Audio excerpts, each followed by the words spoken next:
So this section is kinetic sculpture. Kinetic sculpture is sculpture that moves, pretty self-explanatory.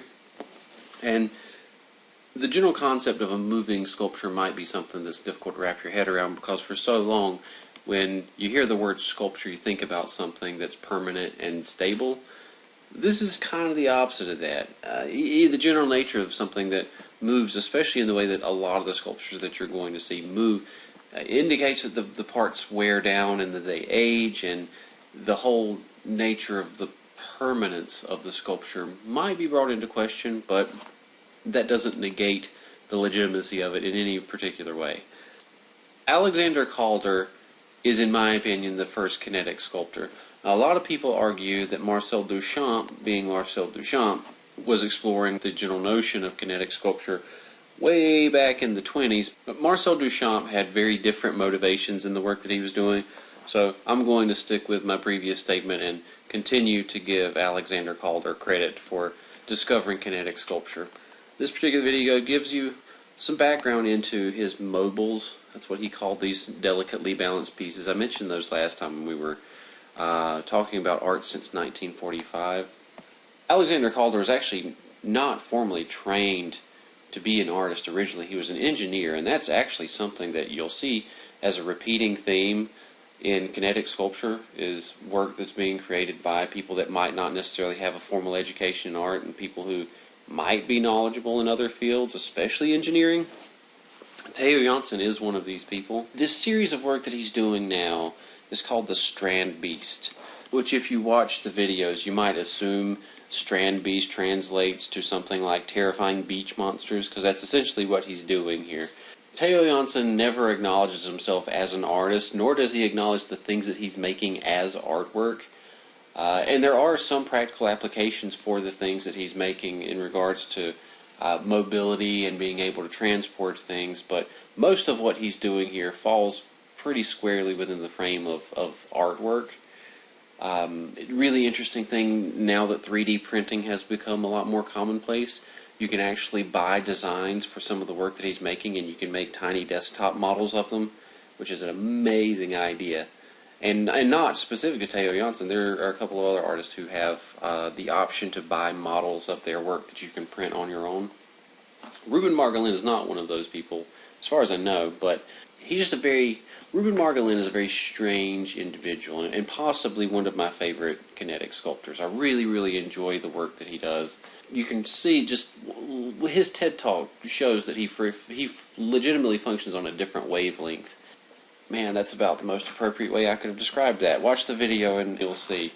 He really is one of those people that's too smart for his own good sometimes, but I enjoy the fact that his work takes these abstract natural processes and finds ways of creating physical, tangible manifestations of these things that make these really broad concepts something that you can approach in a physical way. That's something that I think that a lot of the artists that we're looking at in this particular section do, and do very well. Ruben Margolin, extremely intelligent, very smart man who is one of those people that I feel like just naturally comprehends and overcomes obstacles and all of those things, which is why I like to pair his TED Talk right next to Janet Eckelman's TED Talk. That's who we're looking at right now. Janet Eckelman is another really, really impressive artist, but her whole TED Talk is basically about how she has struggled through her career since the beginning of it, and it just shows that you don't have to start out in the same place to end up successful. Her work is absolutely impressive. She also finds ways of taking abstract concepts and providing a physical form to them. Again, she explains that in her TED Talk. Now, the second video down here I like even better, because this particular installation, Where We Met, is actually in Greensboro, not too far from the UNCG campus, at a place called LeBauer Park. It's downtown. This is absolutely one of my favorite places in this whole region. It's an amazing sculpture. You can see it during the day, but it looks a lot better at night. And the video that's posted here is like a three-dimensional tour, where you can pan around and everything, so you can get a sense of the environment that this thing exists in. But I love this sculpture. I love Janet Eckelman's work. Now scrolling around, this next artist, Yu-Ram Cho, his work is so intricate. It's really, really impressive. I just really appreciate the way that he does his work, because it's pretty much the antithesis to everything that I know in regards to art.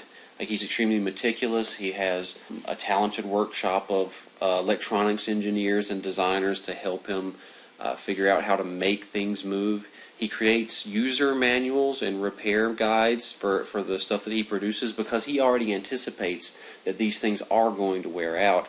And he approaches his artwork as if they were animals too. He refers to his as life forms as well. And he says that well, each one of his animals has a lifespan. Definitely check out his videos. It's just really, really fascinating work. And again, you see here, it's a gold insect lamp.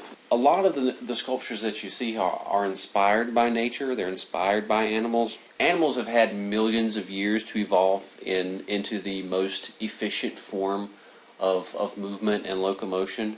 And there's a certain elegance in that efficiency, and I think that's something that sculptors and people in general are drawn to. Anthony Howe, another really interesting guy, more of a Janet Eckelman, in that it's not that he's not really intelligent. It's just that he explains in this first video how he came to become a kinetic sculptor, when really his background, if I'm not mistaken, was in painting. You know, he's someone who had never anticipated becoming a kinetic sculptor until it actually happened.